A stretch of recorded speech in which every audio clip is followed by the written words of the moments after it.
What up, sports fans? Waxon Wednesday. Jake Waxman, Tom Lavalette, two guys talk sports. Let's do this. All right, got plenty to talk about this week, so I'm gonna start with my Purdue Boilermakers and I'm gonna talk about takeaways that I have from the exhibition game at Creighton and going into the regular season for Purdue basketball. So Purdue lost the charity exhibition at Creighton against a very good Creighton team, or what's supposed to be a very good Creighton team. But unlike most Purdue fans, hey, I'm not hitting the panic button at all. Not yet. You know what? Why? It's just an exhibition game, all right? And Coach Painter, it seems to me, he doesn't really try to win these games, more so as much as he trying to figure out what lineups are going to work the best, or what he's got in each and every individual and lineups, all that stuff. So, the biggest takeaway I have is Braden Smith looks primed and poised to have a very big year. Possibly like a player of the year type of year, whether it's Big Ten or National Player of the Year, or maybe even both. You just never know. He had over 30 points versus Creighton. That's something he never did. That's something he's, I think, never done before under Zach Edey's wing. But now Zach Edey is gone, and it's time for Braden Smith to step up. And I think, okay, yeah, I know it's just an exhibition, but he stepped up in this exhibition and scored a lot of points for Purdue. And this is a guy that I think that, and based on what I saw in this game, and even before this game, I've believed that Braden Smith can step up and lead this team going into this season and the next. Now, there's some people that are saying, he might leave after this season and go to the NBA. We'll see. All right, we'll see. Just depends on what he does this. I think he's gonna have a big year, a great year, no doubt. But NBA, we'll see about that. It wouldn't surprise me if he tests the waters, but it also wouldn't surprise me to see him after this season come back for a fourth year. But that's a tale for another time. I will say this: Purdue, and then second takeaway is Purdue. They got some freshmen that I think really can get on the court and make an immediate impact. And I mentioned guys like Jakari Harris and C.J. Cox. Those two guys, they look very good. They're very ferocious on defense, from what I've heard. And of course, CJ's got a very good shot, and even Jakari Harris, I've heard, has a good shot. We'll see about that. But defensively, those guys, they can play defense. They can be pests on defense, from what I've understood. And I'm looking forward to seeing more of what they bring to the court. Also, Fletcher Lawyer and Trey Kaufman-Renn, both of those guys look good. And I think those are two guys that Purdue's going to rely heavily on. There's some positives there. And so those are some of the positives. In terms of the negatives, it could take a while for the defense to get set in. I think Purdue's going to have a good defense, but it will take time. Because I mentioned the two freshmen. It's going to take some time for them to grow into it. There'll be some growing pains for this Purdue team. There's no question. Okay? Life without Zach Edey. How's this team going to do? And, of course, you got a lot of freshmen. And two of them were very good on defense. But, it takes a lot to adapt in the Big Ten. There's no question about that. And so, defensively, it'll take some time for that. I think defensively, Purdue will get better as the season moves on or advances. But it'll take time. Also, oh boy. For the first time in a while, I'm actually concerned for Purdue basketball when it comes to the center position. Wilberg, he's got some promise, but is he really ready to be the team's number one center? Or is that a role that's going to go to Daniel Jacobson? And from what I understand, I think Matt Painter saw a lot more than he liked from Jacobson than Wilberg. So, and that may not be a good thing for Purdue, but we'll see. And then, finally, didn't hear much about Miles Colvin or Camden Heide. I don't know if they play minutes or not. Hopefully. Just don't know I have question marks there. Those are two guys that are expected to step up this season. And that could be problematic for Purdue if this game was any indication of where both of those two are headed this season. But, again, it's just an exhibition. It doesn't mean much. These are just things that may or may not be. It's not exhibitions. Like I said, they don't count. It's just how exhibitions are good for, figuring out what you got in each lineup and each individual player, or rotations. So, and finally, now in spite of my concerns I'm going to go with this. I think Purdue goes back to back to back Big Ten titles. I'm going to go roll with Purdue. I think Indiana will make things interesting, and some UCLA as well. I think those three teams will be the top three teams. So I'll go Purdue, Indiana, and UCLA in no particular order. But I'm going to go with Purdue winning their third straight Big Ten title. Now, the fourth spot, bit of a wild card. I'll go with Illinois. I think they'll sneak. That fourth spot will be a battle, though. It's either Illinois or Oregon for me, but I'll go with Illinois based on experience. Now, with all that being said, looking forward to watching Purdue basketball ball out. Really excited about the newcomers, and really excited to see what Braden Smith does in his third season, being a Purdue Boilermaker and Purdue's leading point guard. And I'm ready for some hoops. Let's go play some hoops. All right. So, see, the regular season, now they do have one more exhibition game, and then this regular season begins on Monday. And the banner will be hung for Purdue's Final Four National Championship appearance. But to close us off, these are some of my takeaways and thoughts from Purdue's first not regular season, but from Purdue's first exhibition game of the season. And next season, we get right into the heat of it. All right. Oh, okay. I know what some of you are wondering going into my second subject. Jake, are you okay? Did the Bears piss you off? To answer that question, yes. First of all, oh boy, that was hard to take. A Hail Mary against the Bears. Being on the wrong side of a Hail Mary, it sucks. It hurts. And believe me, it hurt. Of course, but to be honest, as a Bears fan, I felt worse. So I was just, yeah, it hurt, but most of it was just like, same old Bears. Same old Bears. Finding new or different ways painful ways to lose games, and that's definitely one painful way. Losing on a Hail Mary to Jaden Daniels and the Washington Commanders. Now, I will say this: Jaden Daniels, I still have a lot of respect for him. Maybe it wasn't his best game, but he still outplayed Caleb Williams, and he has my respect. But I will also say I think both the Bears and the Commanders, they both got their quarterbacks for the future. So that's just my thoughts there. But, oh, man. I could go on about, yes, it was a Hail Mary. I could go on, though, about how there were about three potential holding penalties on that Hail Mary. But, of course, also it seems like on every successful Hail Mary, there's holding on each of those plays or some terrible call. I could go into about that, but here's the thing about that in response to that. You know what? The Bears didn't deserve to win this game, okay? They deserved to lose that game. And that Hail Mary, that's the gods, the football gods. You could say, okay. First of all, I only believe in one God, all right? But you know what? Look, the Bears did not deserve to win that game, okay? They did not. They played like crap, all right? I mean, defense did the best they could. Quarterback Caleb Williams was overthrowing receivers all game long. The offensive line was giving Williams almost no time to throw most of the time. Now, I give Caleb Williams this. Even when he's not at his best, he still finds a way to get the Bears to rally and get the Bears in position to try and win these games. I give him that. He never quits. He never gives up. Props to Caleb Williams there.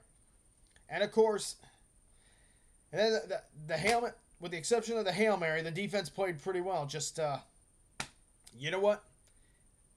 A lot of things that went wrong. And you know what? Tyreek Stevenson, who was the guy who tipped the ball and into the hands of the Washington receiver who caught that ball and won the game for Washington. Look, I just got to be honest. Look, I like Tyreek Stevenson a lot, but that moment, that was instant karma. He was taunting the fans before that play even got started. He was not focused. He was waving to the fans. And you know what? That's the karma of the game. You taunt the fans. What you put out there, it comes back and bites you in the butt. And Tyreek Stevenson got bit in the butt on that play, and sadly, deservingly so, because you just don't taunt fans when the game is not over. All right, I know, and yes, he apologized, and I accept his apology about it. But come on, but hey, If you, whenever urinating tree releases his, whenever tomorrow urinating tree releases his next NFL video, Tyreek Stevenson should be locale of the week, no question, because he talked that smack, and you know what? He ended up getting smacked in the end by karma. Simple as that. But now, to wrap this up, but if you guys want to know the biggest, there's a lot of different reasons the Bears lost this game, and it wasn't due to just the Hail Marys, the fact, those other things that I just said, but there's one more thing I need to mention. Coaching. The Bears had 2 weeks to prep for this matchup and came in flat, and that falls on coaching. Bad play calling by Shane Waldron. I'm beginning to think there's a part of me that thinks he is no different than the previous offensive coordinator, Luke Getsy. Like, I can't tell if it's Shane Waldron or Luke Getsy at times. I can't. Stupid play call. Like, twice the Bears actually got in the red zone and could have actually not only tied the game or taken the lead, but they could have added to the lead on the second drive. On the drive afterwards, actually, had Shane Waldron not called for, like, an offensive lineman to run the ball. Like, put your running back in, like Roschon Johnson or DeAndre Swift, one of those guys, because they would not have fumbled that football. Don't put someone in who's not as experienced in that situation. There's no need for gimmicks like that, for cute, stupid plays like that. And, of course, Matt Eberflus.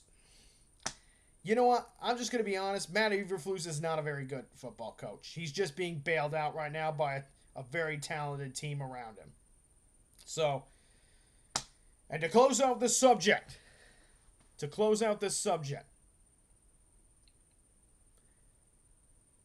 this Hail Mary could mean the difference between the Chicago Bears being in the postseason and being on the outside looking in. You know, it's plays like that can decide change the course of your season or decide the fate of your season. If the Chicago Bears miss the playoffs this season, everyone is going to be looking at that Hail Mary and saying, that's the moment the Bears lost their spot in the playoffs. Because not every game on the Bears' schedule is going to be an easy one. And, you know, in moments like that, you got to seize the opportunity. And the Bears, they didn't seize this win. When they took the lead, they did not secure the game. They didn't make the plays necessary to win it all. Not to win it all, but to win this game. And that falls on Coach Matt Eberflus and company. So that's where I'm going to leave this subject. These just my thoughts on an embarrassing and painful loss to the Washington Commanders. And speaking of NFL quarterbacks, all right, I'm going to talk about the Indianapolis Colts for my third and final subject. And for those of you who have not heard, they are benching Anthony Richardson in favor of Joe Flacco for the rest of the season. Oh, Lord. I don't know what to think of this. If Richardson is getting benched around this time, and especially in favor of Joe Flacco for like the rest of the way, that's a bad sign. That is an indication that the Colts organization no longer believes in Anthony Richardson. Now, I'm going to say this. The biggest thing that I've noticed with Richardson is his inaccuracy. He overthrows receivers or underthrows them by a lot. Watching him throw the football is painful to watch. He had all the tools to be an NFL quarterback, but things have not gone right. He's gotten hurt a lot too, which doesn't help. But here's the thing. We cannot blame Anthony Richardson for all his faults. He's one of those quarterbacks that's just lacking the experience at the pro level. He needs the reps. All right, and last season, he got hurt and missed the majority of the season because he had a very severe an injury that took him out for the whole season. He had to have surgery, if I'm correct. Correct me if I'm wrong. But you know what? I don't know if the Colts are making the right decision or not. Okay, so maybe Anthony Richardson's not the guy or not the answer at quarterback for the Colts. But if you want to you got to give a guy like this a chance. Help him develop. And I hope with the Colts starting Joe Flacco the rest of the way, that's what they're trying to do. But I got a bad feeling they just no longer believe in Anthony Richardson. And of course, while he has a lot of flaws in his game, he could still be a decent NFL quarterback if given time to develop. But he just does not have that experience. So I'm kind of going both ways with this.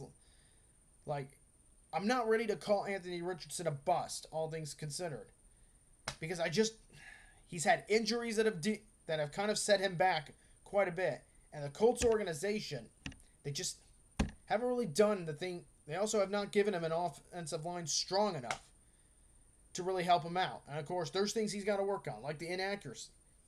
But of course, you could say at the same time, if he can't throw the ball accurately, he's not going to make it in this league, sadly. But that's the thing. I'm just mixed. Like, I still have questions about whether or not he's a bust, or is it not too late to save Anthony Richardson's career? And another problem is, I think he only had one full-time season of college football before he got drafted, and that never helps. Okay, if you want a quarterback to be successful in the NFL, you gotta let them play a lot. They have to have a lot of reps in college football, like at least 3 to 4 years before sending him off to the pros. It's like Mitchell Trubisky. You know, he only had one full season, and everyone thought he was primed to be a high caliber NFL quarterback. And of course, that didn't pan out for a lot of different reasons. So, all I'm saying here is, look, Anthony Richardson, he has his flaws. He has issues, throwing the football accurately and consistently. But there's a part of me that thinks it's not too late. And whatever the Colts are doing, I just hope it's to help Anthony Richardson grow and develop. But at the same time, he needs the reps. Like, this is only his second season. And in reality, he didn't even have a full full rookie season. So, he's really behind the A-ball game. So, God bless Anthony Richardson. I just hope that he finds a way where this works out and he's able to play a couple seasons in the NFL, whether it be with the Colts or not. So, just this situation with this quarterback situation with the Colts is confusing. I'm just not 100% sure what their plan is with Anthony Richardson going forward. Are they trying to help him develop more by having him learn under Joe Flacco and having him watch what Joe Flacco does, or do they just simply not believe in Anthony Richardson anymore after just a few starts? This league is brutal, especially on the quarterback position. And I just hope Anthony Richardson finds his way in the NFL. Seems like he has a good attitude and he's got a lot of talent. But so far right now, things aren't just working out for him. And again, it's not all his fault. The big question is, what are the Colts' plans with Anthony Richardson going forward? To me, is a mystery.